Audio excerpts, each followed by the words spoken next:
40 minutes l'objet de ces recherches sur la thématique et qu'ensuite on ait un peu plus de temps pour échanger avec vous dans la salle sur ce sujet.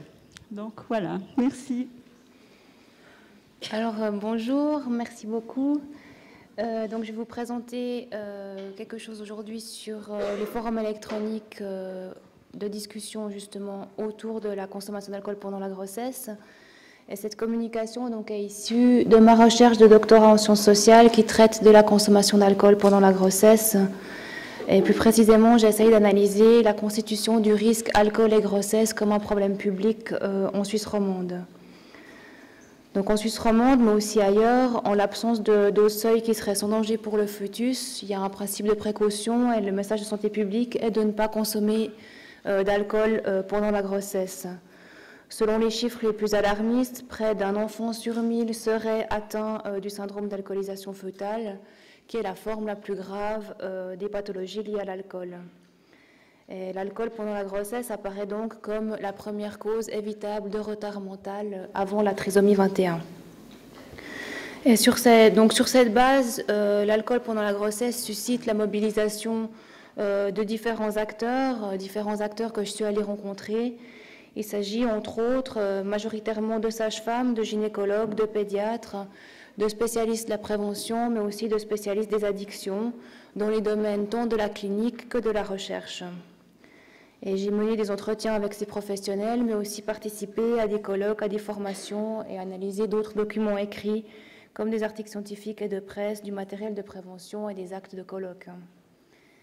Et après une analyse préliminaire, bien sûr, de ces différentes données, le risque alcool et grossesse m'est apparu comme quelque chose, comme un risque que j'ai qualifié d'intrigant, puisqu'il est intrigant dans le sens où il est un problème qui se fait, d'après mes premières analyses, sans les femmes. En effet, les femmes pour qui la consommation d'alcool fait problème sont absentes de l'arène publique. En France et aux États-Unis, la configuration n'est pas la même, puisqu'il y a plusieurs associations de mères ou de parents biologiques ou adoptifs, donc d'enfants qui sont atteints du syndrome d'alcoolisation fœtale ou de pathologies plus légères, qui sont constitués en association et qui militent sur la sphère publique pour la reconnaissance du risque alcool et grossesse. Et en France, d'ailleurs, c'est suite à la mobilisation de mères d'enfants atteints du syndrome d'alcoolisation fœtale que le logo et le message de prévention a été apposé sur toutes les bouteilles d'alcool. Dans le nord de la France, mais aussi à La Réunion, il y a plusieurs femmes qui sont membres d'associations qui témoignent publiquement de leur expérience d'alcoolisation pendant la grossesse, leurs récits d'expérience qu'on entend justement à la télévision, mais aussi dans des colloques, donc elles sont visibles, se fait toutefois sur un mode particulier, puisque ce sont des femmes qui sont pour la plupart alcoolodépendantes, qui ont tout arrêté de boire et qui témoignent de leur détresse au moment d'être enceinte, de leur culpabilité surtout au moment du diagnostic de SAF de leur bébé. Et elles insistent toutes pour dire toutefois que personne ne les avait informées que l'alcool était toxique pour le fœtus et que c'est justement parce qu'elles n'étaient pas informées qu'elles ont choisi de témoigner et de s'engager publiquement sur le terrain du risque alcool et grossesse. Ce qu'elles veulent, c'est justement que l'information circule et que d'autres femmes ne soient pas victimes de leur ignorance, en plus d'être victimes de leur dépendance. En Suisse, donc, ce que j'ai déjà dit, c'est que l'expérience des mères est inaudible et invisible sur la sphère publique. Les femmes à risque et les mères n'existent que dans la mesure où les différents professionnels tiennent un discours sur elles. Et ce qui m'a frappé aussi, c'est que le risque alcool et grossesse se fait aussi presque sans patiente, puisque très rares sont les professionnels qui ont rencontré des femmes à risque de boire pendant leur grossesse, et plus rares encore sont ceux qui ont vu un enfant atteint de SAF pendant leur carrière. Et c'est dans ce sens-là qu'on peut parler du risque alcool et grossesse comme un risque orphelin.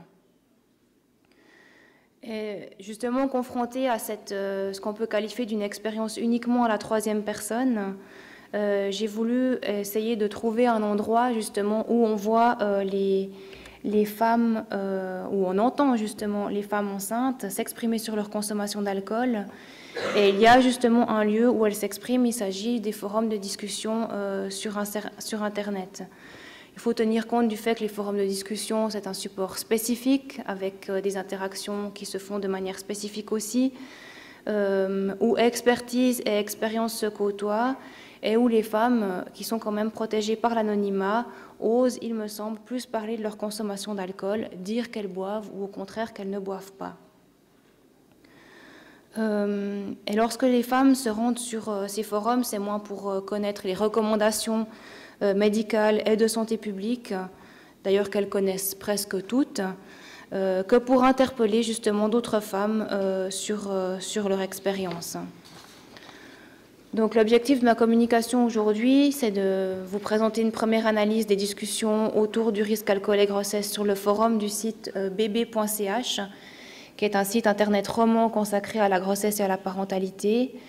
Mais avant de passer à l'analyse du forum à proprement parler, je m'arrêterai brièvement sur la littérature autour du recours à Internet par les patients. Il me semble en effet que pour cette journée consacrée aux technologies, aux nouvelles technologies et en lien avec la santé, faire un petit état des lieux d'utilisation d'Internet en lien avec les questions de santé est important. Donc, dans un premier temps, je ferai un petit panorama justement de cette littérature. Dans un deuxième temps, je vous exposerai quelques résultats de recherche qui traitent plus spécifiquement d'utilisation des ressources Internet par les femmes enceintes. Et je vous présenterai aussi une recherche qui a été faite par Stéphanie Toutain, qui a produit, elle, une évaluation des connaissances des femmes enceintes sur risque alcool et grossesse en analysant les forums de discussion électronique. La situation, donc, elle s'est intéressée à la situation française. Et cet article est intéressant, même si ma démarche se distingue de la démarche de Toutain, puisque je n'ai pas une démarche évaluative, mais une démarche compréhensive, dans le sens où mon but n'est pas d'évaluer si les connaissances des femmes enceintes sont justes ou fausses, ni de mesurer l'éventuel décalage entre les conceptions médicales et les conceptions des femmes enceintes, mais plutôt de comprendre dans quel registre les conceptions profanes s'inscrivent et comment les femmes appuient leur vision du risque alcool et grossesse. Et enfin, je vous présenterai donc les premières analyses que j'ai pu faire du forum bb.ch que j'ai faites, je tiens à le préciser et j'ai oublié de vous le présenter, que j'ai faite juste pour aujourd'hui, donc juste rien que pour vous. Donc, l'état de la littérature, brièvement sur l'utilisation d'Internet par les patients. Donc, c'est une littérature qui est extrêmement abondante. Et ce qu'on peut voir, c'est que les sites différents, enfin deux petits chiffres, c'est que les sites qui portent sur les thématiques de santé sont ceux en France qui ont connu la plus forte progression de leur fréquentation entre 2007 et 2008 avec plus 53%. Et qu'en Suisse, aujourd'hui, environ 44% de la population rechercherait des informations liées à la santé sur Internet. Par rapport aux commentaires que la prolifération d'informations sur Internet a suscité, il y a deux positions qui ont été adoptées, notamment dans la littérature médicale. Une première prise de position qu'on peut qualifier par les optimistes, justement, qui considèrent Internet comme un outil qui permet aux patients de s'émanciper de la tutelle des médecins et qui rend la relation médecin-patient plus égalitaire en favorisant l'accès des patients au savoir expert. Certains auteurs se sont montrés nettement plus inquiets et nettement plus critiques vis-à-vis d'Internet, notamment par rapport à la qualité des informations qui sont disponibles sur la toile. Et ils considèrent plutôt que la prolifération des informations sur Internet est une source de confusion pour les patients et qu'elle met en danger la relation de confiance entre le médecin et son patient. D'autres recherches sont venues un tout petit peu nuancer ces prises de position en s'intéressant plutôt au comportement des internautes et à leurs méthodes de recherche sur Internet. Elles ont montré notamment que les patients, que les internautes sont relativement critiques par rapport aux informations qu'ils trouvent sur Internet et qui développent des compétences de recherche qui leur permettent de développer une certaine expertise par rapport à leur maladie. Quant aux motivations des patients, elles sont variées. Le plus souvent, ils font des recherches dans l'idée d'avoir une meilleure coopération avec leur médecin. Par exemple, des recherches sur les malades atteints de cancer ou de Parkinson montrent que certains patients cherchent des renseignements complémentaires pour arriver préparés à la consultation, pour pouvoir préparer les questions qu'ils vont poser à leur médecin, pour en savoir plus sur le traitement, pour en savoir plus sur les effets secondaires, pour ne pas déranger les médecins avec des questions qui pourraient leur paraître superflues, et finalement pour pouvoir profiter au mieux du temps court qu'ils ont à disposition lors de la consultation.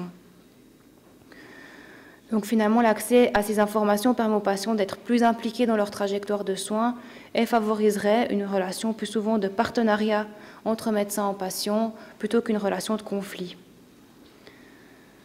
Dans certains cas particuliers, à savoir dans le cas surtout de maladies rares ou controversées comme le syndrome de la fatigue chronique, la fibromyalgie, l'autisme ou l'hyperactivité, les listes de discussions virtuelles ont abouti dans certains cas à la formation d'un collectif de patients qui se mobilisent sur l'espace public.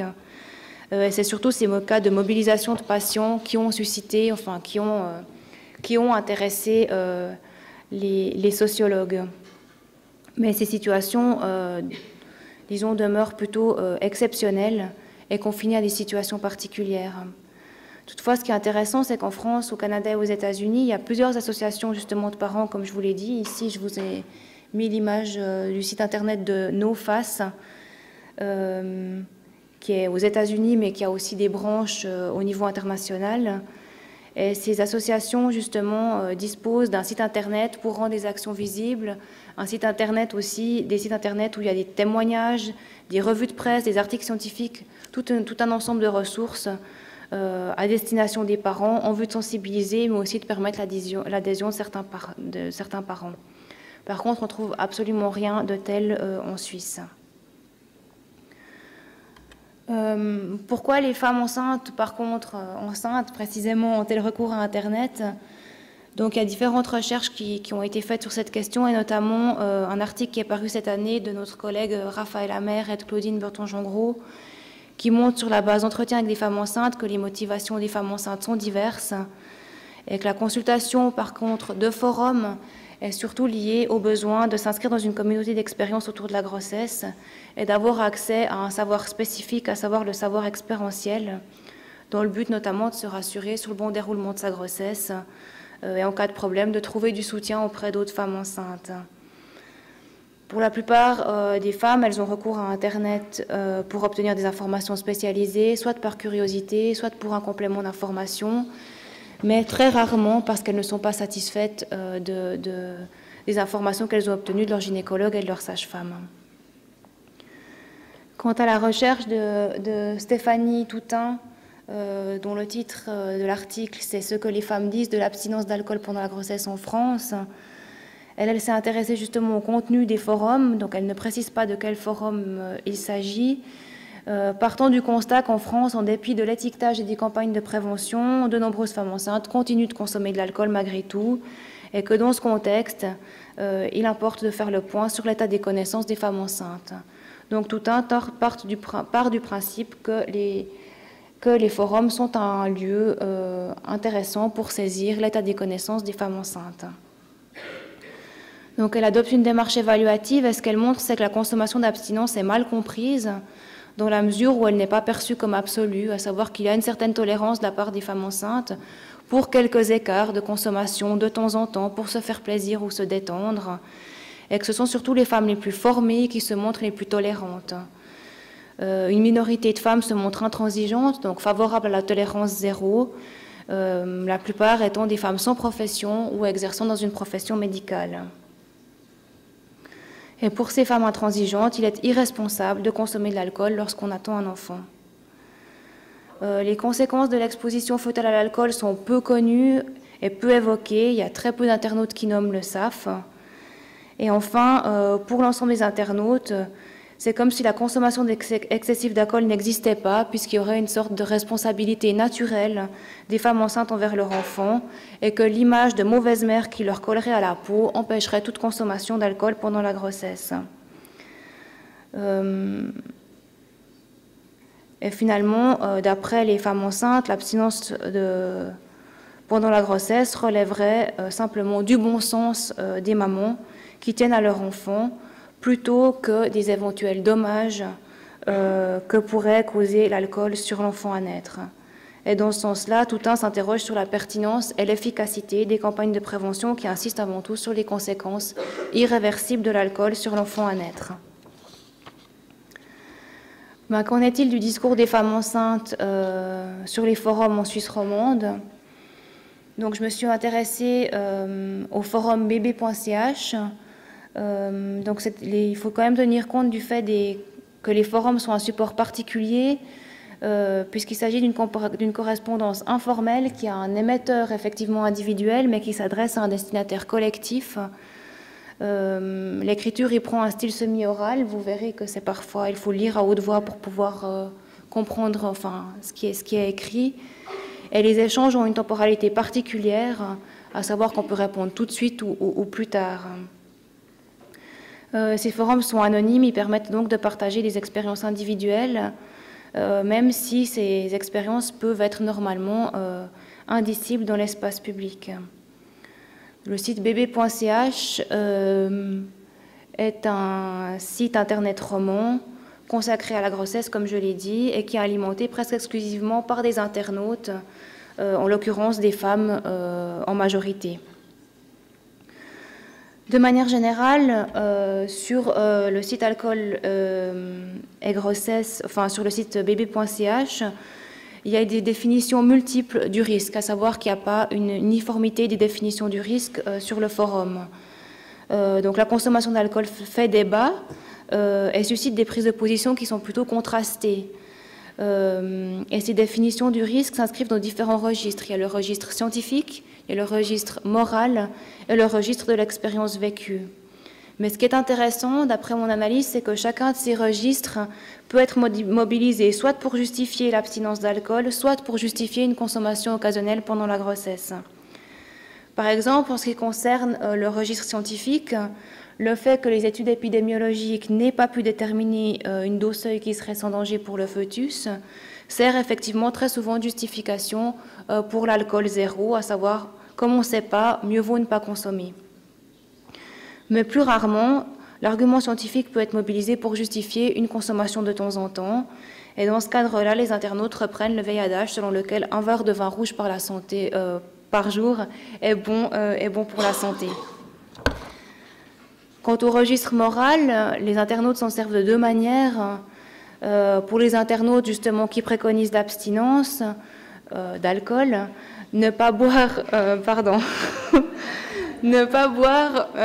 relève de l'ordre du devoir, justement, d'une mère vis-à-vis de son bébé, dans le sens, justement, de protéger son bébé et de se montrer responsable de son développement. Et donc, justement, de ce point de vue-là, le devoir maternel débute au moment de la conception et aux femmes enceintes de sacrifier leur désir et leur plaisir, dont celui de boire de l'alcool, pour la santé de leur bébé. Mais pour d'autres femmes, veiller à la santé de son bébé in utero consiste plus précisément à se faire plaisir et à éviter toutes sortes de stress et de frustration pour garantir son propre bien-être et par extension le bien-être de son bébé. Ainsi, toutes les femmes s'accordent effectivement sur le devoir moral de veiller au bon développement de son enfant, mais ne s'accordent pas sur la place prioritaire à donner respectivement aux besoins de la mère ou aux besoins du bébé. Et enfin, en ce qui concerne l'expérience vécue, c'est un registre qui est très largement mobilisé par les internautes. Et pour les femmes, d'un côté pour les femmes dont le gynécologue ou la sage-femme se sont pourtant montrés permissifs en leur disant oui, un verre de temps en temps, vous pouvez, c'est pas bien grave. Le fait d'avoir peur ou d'être inquiète, de sentir que l'alcool n'est pas bon pour son bébé, suffit à les décider de renoncer au moindre verre pendant toute la durée de leur grossesse et pendant l'allaitement. Mais pour d'autres internautes, l'expérience, elles se servent de l'expérience pour démontrer qu'une consommation occasionnelle ou modérée ne fait pas de mal, n'a pas d'incidence sur le développement fœtal. Ça peut être leur propre expérience, le fait d'avoir eu un enfant qui se porte bien malgré une consommation pendant la grossesse, l'expérience d'une amie, mais ça peut aussi être l'expérience de leur propre mère, de toutes les femmes qui ont eu un enfant avant justement la prévention à la tolérance zéro, mais dont les enfants, aujourd'hui adultes, et dont les internautes font partie, se portent bien. Maintenant, je vais passer un tout petit peu, après cet aperçu général, au profil des internautes. Donc, j'ai mis en évidence différents profils. Donc, je commencerai par l'internaute que j'ai qualifié de l'inquiète, qui est en général nullipare. C'est celle qui initie la discussion en venant poser une question sur le risque alcool et grossesse et qui se présente comme une novice et attend les conseils des femmes plus expérimentées. La question peut être de savoir simplement si elle peut s'offrir un verre de vin de temps en temps, ou si elle peut manger des sauces à base de vin, ou même manger de la fondue. Mais le plus souvent, c'est le fait d'avoir bu alors qu'elle ne savait pas qu'elle était enceinte qui suscite des angoisses. Le deuxième profil, c'est la conseillère, qui est en général multipare, qui répondra à la question de l'inquiète en toute bienveillance. Elle tentera de la rassurer sur la base de son expérience, où elle lui dira que son Gigi lui a dit aussi que c'était pas grave et relativisera justement le danger d'une exposition précoce à l'alcool. Elle n'exposera pas d'avis tranché et veillera à redonner confiance à l'inquiète en la prenant sous son aile. Le troisième profil, c'est l'alarmiste. Il n'y a pas de jugement de valeur derrière ces noms que j'ai donnés, ça va de soi. L'alarmiste, elle, mobilisera principalement des arguments scientifiques pour affirmer sans nuance la toxicité de l'alcool. Et sur cette base, elle recommandera à l'inquiète de faire comme elle et de ne plus boire une goutte jusqu'à la fin de sa grossesse. La moralisatrice, elle aussi, donnera un avis très tranché sur les risques, mais en mobilisant cette fois-ci le registre moral. Ne pas boire d'alcool relève pour elle du bon sens et de la seule responsabilité maternelle. Et ne pas boire pendant 9 mois, ce n'est pas bien long, c'est un sacrifice qui vaut bien la peine. Ces femmes sont souvent multipares, adeptes de naturopathie ou de portage, et disent par ailleurs consommer généralement très peu d'alcool, aussi hors grossesse. Et enfin, l'agitatrice, qui revendique, elle, le droit de boire un verre de temps à autre et de se faire plaisir. Elle utilisera souvent des expressions « je ne vais pas me faire des amis » ou bien « on risque de vous choquer ou de me faire taper sur les doigts, j'aime bien boire mon verre ». Ces femmes affirment donc le droit de se faire plaisir et dénoncent les pressions que subissent les femmes enceintes en termes de comportement, d'alimentation et d'hygiène de vie. Et de leur point de vue, la grossesse n'est pas une maladie, elle doit rester un plaisir. Je vais maintenant revenir plus en détail sur deux exemples types, entre guillemets, de discussions que l'on trouve régulièrement sur le forum, qui est celui de l'alcool en début de grossesse et celui du sondage d'expérience. Donc l'alcool en début de grossesse, c'est une situation classique, à savoir une femme enceinte pour la première fois qui s'inquiète d'avoir bu alors qu'elle ne savait pas qu'elle était enceinte. Donc on le voit, la discussion débute avec la question de cette femme qui explique sa situation. On peut voir qu'elle détaille la situation, qu'elle la contextualise, elle précise qu'elle en est à son 4e essai, qu'elle ne savait évidemment pas qu'elle était enceinte, et précise finalement qu'elle n'a pas fait exprès d'exposer son bébé à l'alcool. En d'autres termes, ce qu'elle nous dit, c'est que si elle avait su, elle n'aurait pas bu. Elle quantifie par ailleurs sa consommation, précise les alcools qu'elle a consommés. Elle précise qu'il s'agit de quelques verres, qu'il s'agit de vin et de sangria. Cette quantification de la consommation est très fréquente dans le cadre de ces discussions autour de la consommation d'alcool pendant la grossesse. Et c'est comme s'il était toujours important de préciser la quantité consommée, mais aussi lors de quel événement, mais aussi la quantité consommée par événement et pour toute la durée de la grossesse.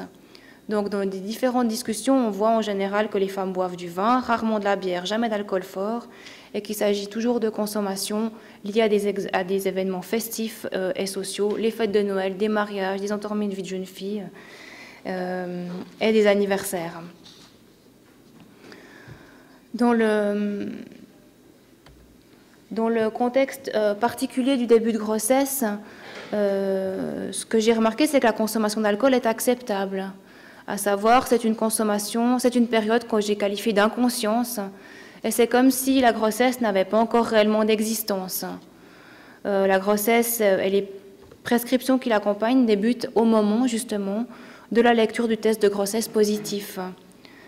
Et dans le fil de discussion, mais aussi ailleurs, donc dans ce fil-là, Les internautes apportent différents arguments pour relativiser la gravité d'une consommation précoce, qu'elle soit d'ailleurs abstinente ou qu'elle soit, plus permissive. Et pour la plupart, elles mentionnent leur gynécologue qui leur a dit, mais pendant les 12 premières semaines, c'est tout ou rien, ça passe ou ça casse. Donc en gros, si vous avez bu de l'alcool et que la grossesse a tenu, c'est que l'alcool n'a pas causé de dommages. Certaines internautes précisent aussi que pendant la première semaine, la nature est bien faite. La nature est bien faite, effectivement, on peut boire quand on ne sait pas qu'on est enceinte, car il n'y a pas de communication entre la mère et l'embryon qui est encore indépendant, justement, et nourri via le sac vitellin. Pendant cette période particulière, donc la période de l'inconscience, les internautes recourent très très souvent à l'argument médical et scientifique, bien plus d'ailleurs que pour la suite de la grossesse, où les registres de l'expérience et les registres moraux sont bien plus présents et utilisés. Et les internautes se montrent d'ailleurs très tolérantes à l'égard de ces écarts du début de grossesse. Et la discussion prend plus la forme d'échanges d'expériences où chacune livre plutôt librement le fait d'avoir bu de l'alcool et parfois d'ailleurs sans modération. Lorsqu'elle dit, celle-ci, j'ai moi aussi pris 2 cuites mémorables avant de savoir que j'étais enceinte. Le mot cuite n'apparaît jamais quand il s'agit de la grossesse en tant que telle, puisque ça c'est un petit peu un moment intermédiaire. Mais passé cette période d'inconscience, une fois que la grossesse a réellement débuté et que la grossesse a été annoncée à l'entourage, parce que tant que la grossesse n'est pas annoncée à l'entourage, certaines femmes vont jusqu'à tremper un peu les lèvres dans le verre pour ne pas être obligées de l'annoncer officiellement. Les prises de position, justement, une fois passée cette période d'inconscience, deviennent nettement plus tranchées et les discussions sur les forums prennent des allures plus souvent de débat. Passé justement ces semaines de doute, enfin d'inconscience de la grossesse, l'heure n'est plus vraiment au soutien, mais plutôt quand même souvent au jugement moral et à la confrontation d'opinions.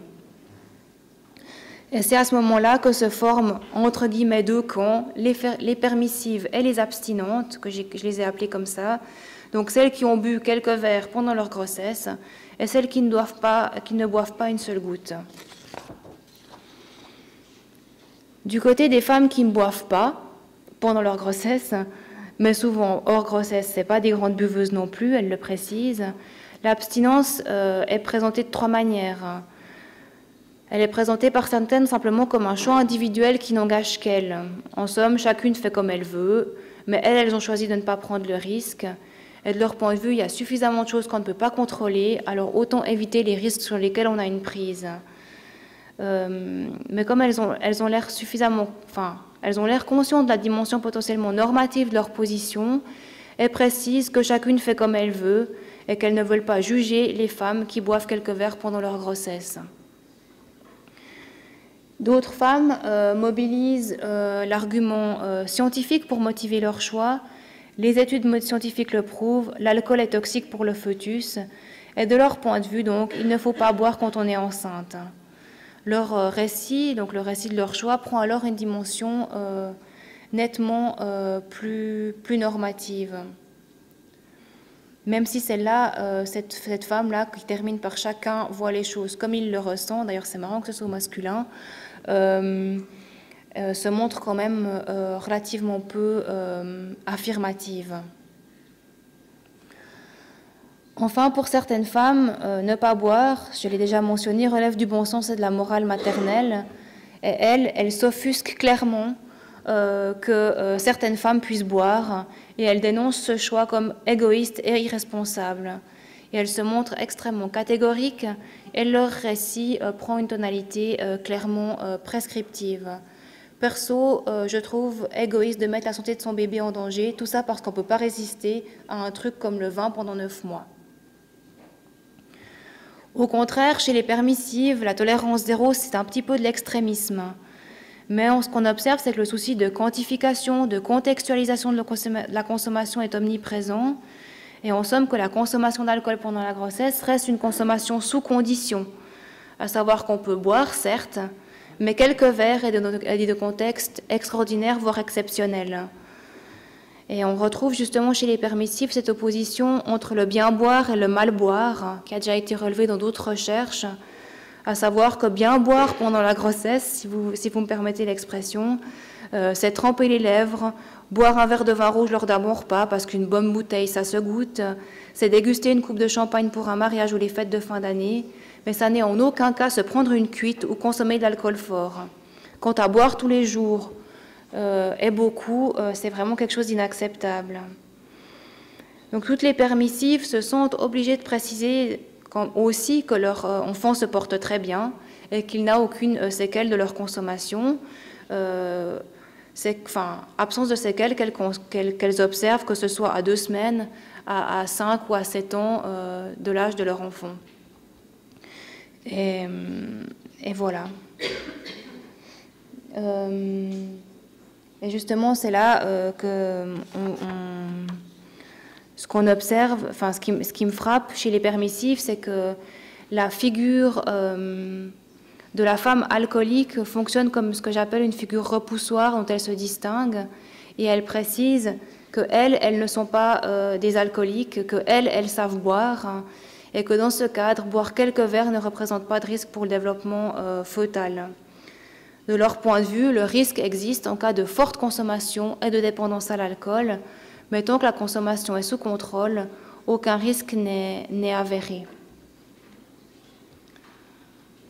Attendez, là je vais trop... ouais, voilà. Je tiens juste à préciser une dernière chose, n'allez pas croire par ces messages que je suis l'alcoolique de service, mais j'avoue qu'avec un bon repas, je trouve dommage de devoir boire de l'eau. Et ça, justement, la référence à « on n'est pas des alcooliques » et souvent avec un lol entre parenthèses, revient assez fréquemment justement chez les femmes qui s'offrent un verre de temps en temps. Et ce que je remarque aussi, c'est que chez ces femmes qui se permettent de boire quelques verres, c'est toujours suivi justement de justifications et d'arguments par rapport à l'absence de risque d'une consommation modérée. C'est toujours suivi de plusieurs lignes justement pour expliquer leur choix, comment elles boivent, tout en quantifiant d'ailleurs.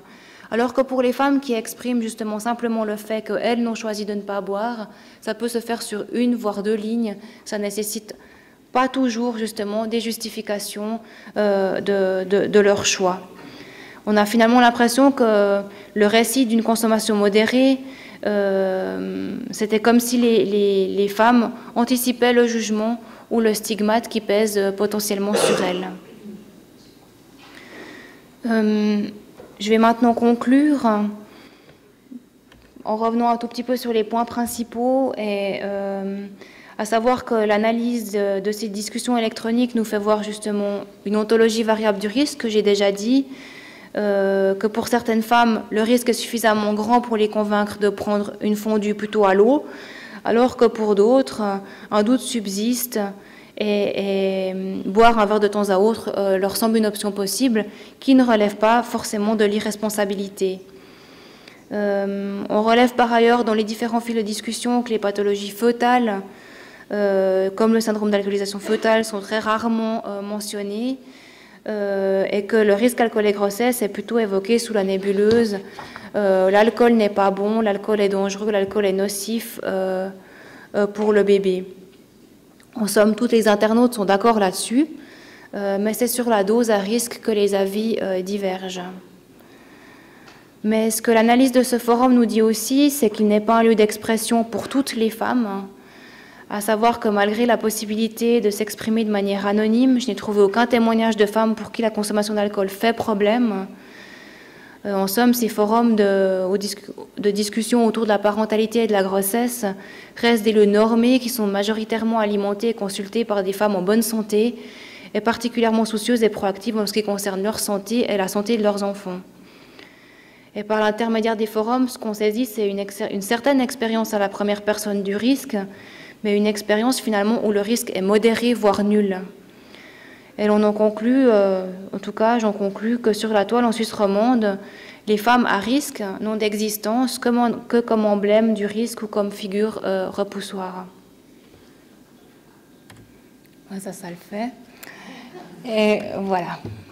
Je vous remercie.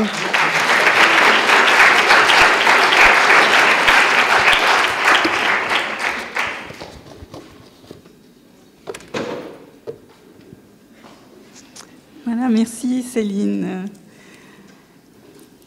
Alors j'ouvre le débat.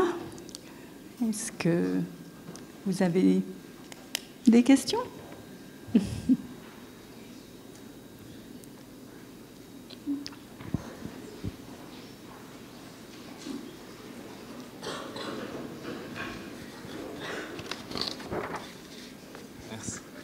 J'aurais juste une petite question par rapport à ces forums bb.ch. Il n'y a pas de professionnels qui répondent aux questions? Non, il y a une modération au cas où les femmes s'insultent. Enfin voilà. Mais non, il n'y a pas de professionnels. Ça ne ressemble pas à des forums par exemple comme Doctissimo où il y a éventuellement des professionnels et aussi où les internautes, plus elles publient, plus elles sont en or ou en diamant. Là, c'est vraiment quelque chose qui est avec pas d'intervention professionnelle. Mais ce serait possible ou bien dans un futur proche ou que ça puisse exister? Ben, bien sûr que c'est possible. Maintenant, moi, je ne me positionnerai pas ni en faveur ni contre. Je ne suis pas sûre. Moi, je ne les ai pas analysés comme un véhicule potentiel d'une information.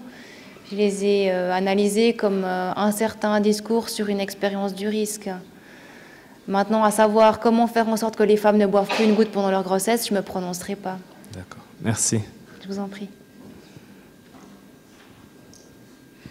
Quelqu'un d'autre? On a plein de temps. Hein.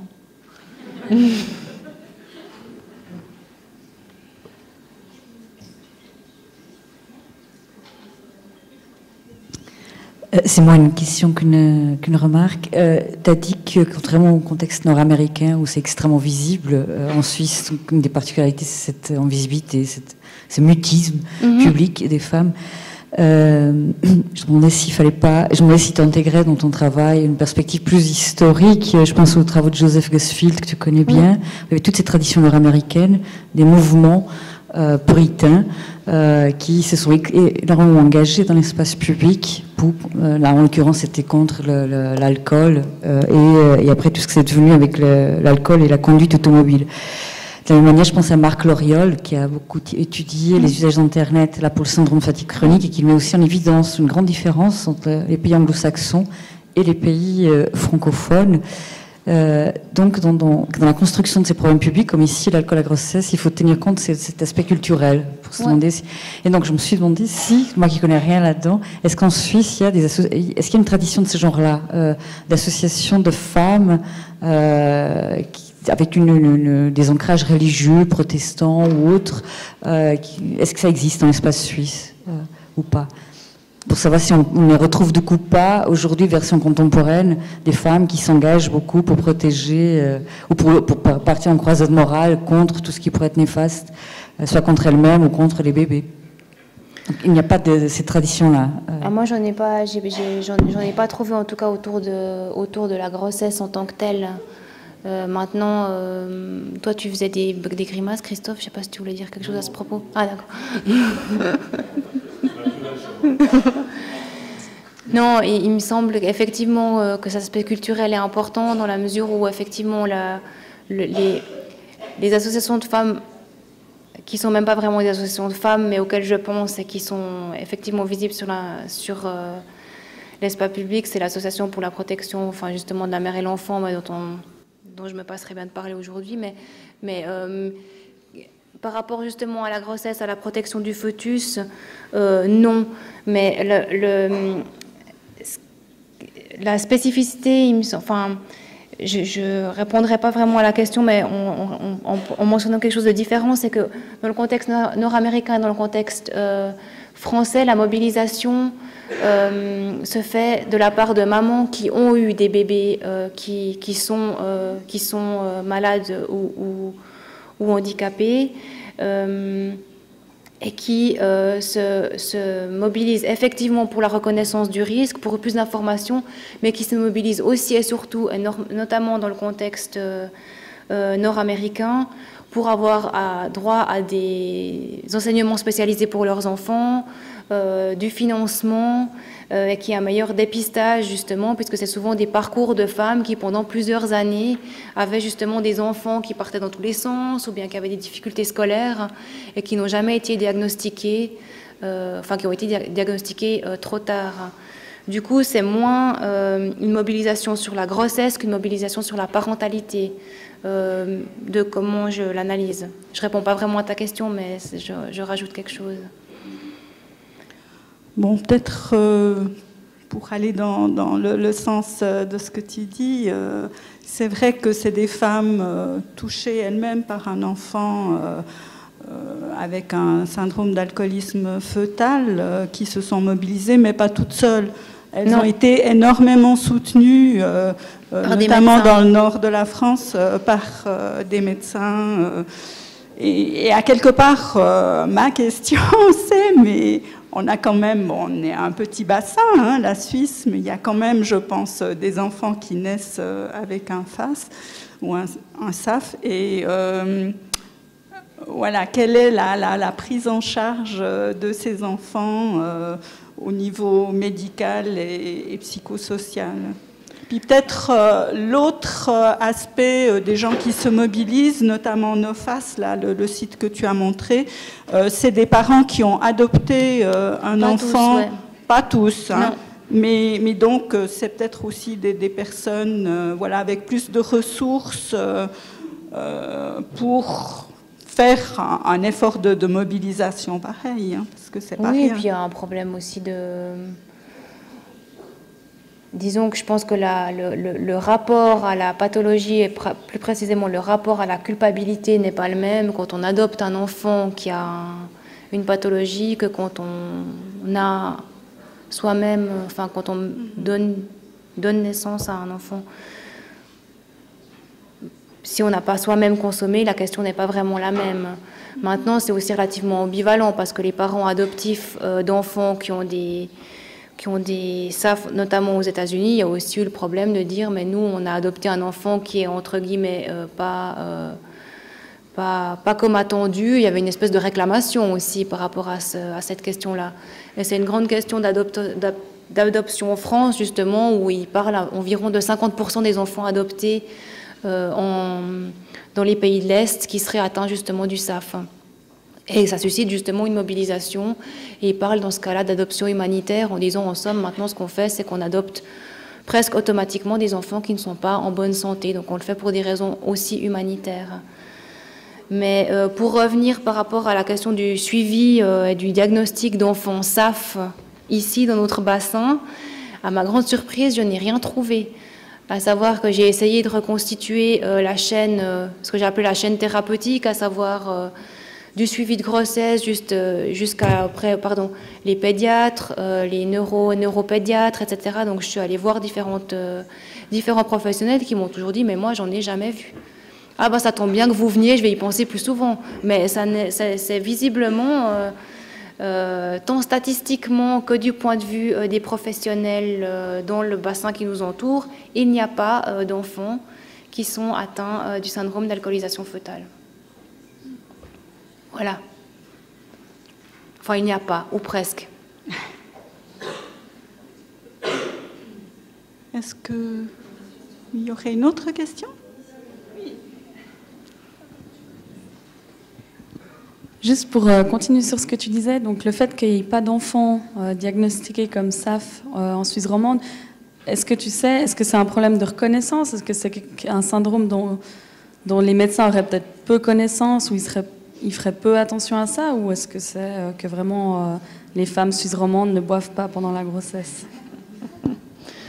Bon, je pense qu'il y a différentes choses, mais en tout cas de l'argument des professionnels que j'ai rencontrés, ils disaient plutôt qu'effectivement ça faisait rarement partie de leur, entre guillemets, panoplie diagnostique, et que tout le problème du SAF, c'était que ça arrivait une fois que tous les autres syndromes avaient été exclus, à savoir que c'est un syndrome, c'est un diagnostic par exclusion du reste, et que du coup ça prend énormément de temps, et que c'est pas vraiment la première chose qui vient à l'esprit. Et au niveau statistique, il y a une comptabilisation qui est vraiment faible et une relative méconnaissance du problème. Maintenant, je ne peux pas vraiment me prononcer plus sur cette question-là.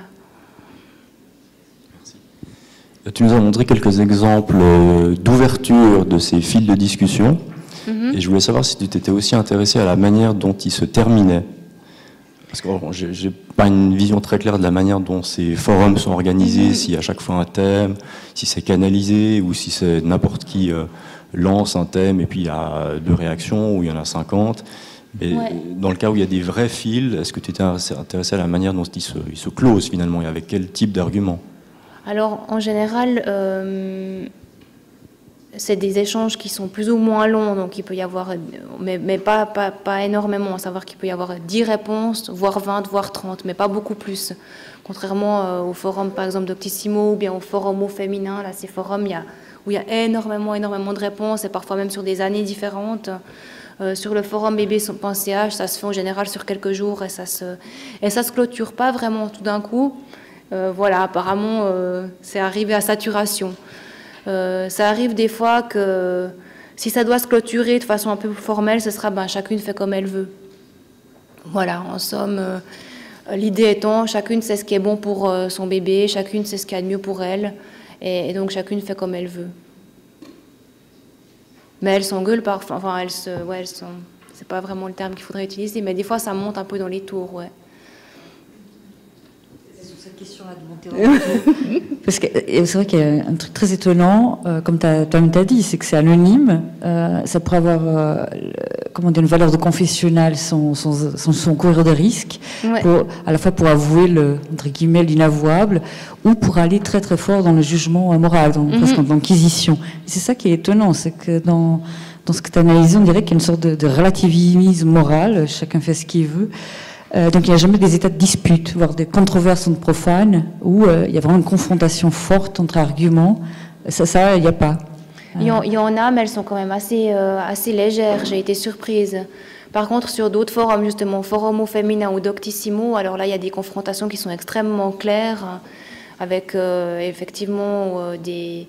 et justement, sur un seul forum, j'ai trouvé justement le témoignage d'une femme qui explique qu'elle a des problèmes d'alcool, donc qu'elle consomme régulièrement tous les jours et qu'elle a 6 mois de grossesse, en me disant, là, les discussions vont être un tout petit peu plus modérées. Et alors mais t'as vraiment un problème, t'es malade, va te faire soigner, tu te rends pas compte, avec des copier-coller de recherches scientifiques, en lui disant ton bébé va être, etc. Donc c'est beaucoup plus animé sur d'autres forums. Sur le site de bébé.ch, c'est finalement assez tendre. Mais il y a effectivement des controverses, mais en même temps ça s'équilibre relativement, puisqu'il y a toujours... on va dire 5 femmes qui sont pour l'alcool zéro, 5 femmes qui sont plus permissives, et du coup, ça fait pas des espèces d'opposition, par exemple, d'une seule personne contre toutes, ou bien, voilà, c'est des dynamiques qui très vite se tassent au niveau des fils de discussion, en tout cas. Mais j'ai été la première surprise, je me suis dit que ça allait être un tout petit peu plus corsé, ce qui est pas le cas sur ce site, en tout cas.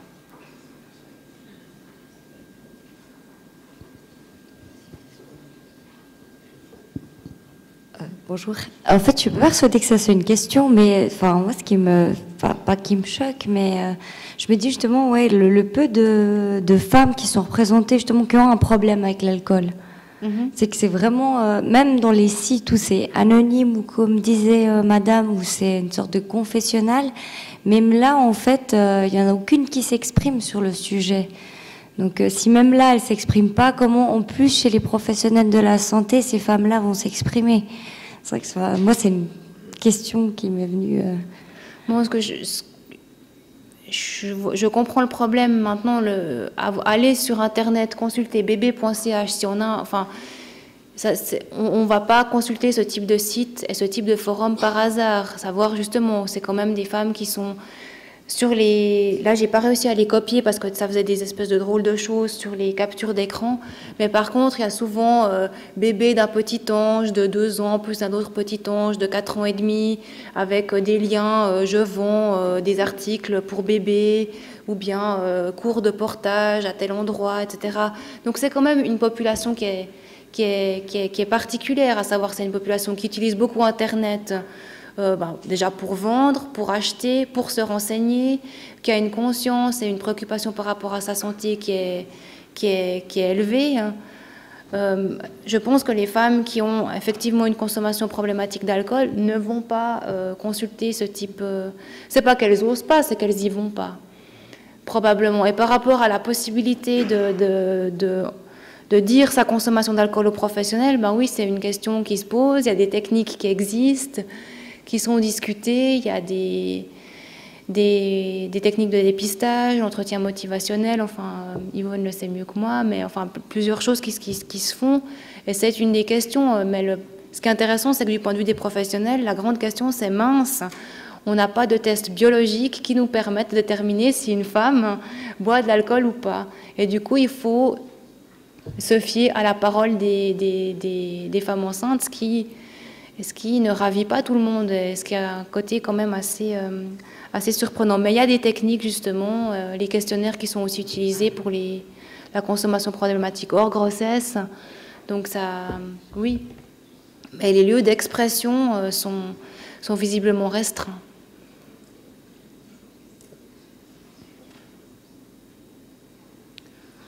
On a encore un tout petit peu de temps.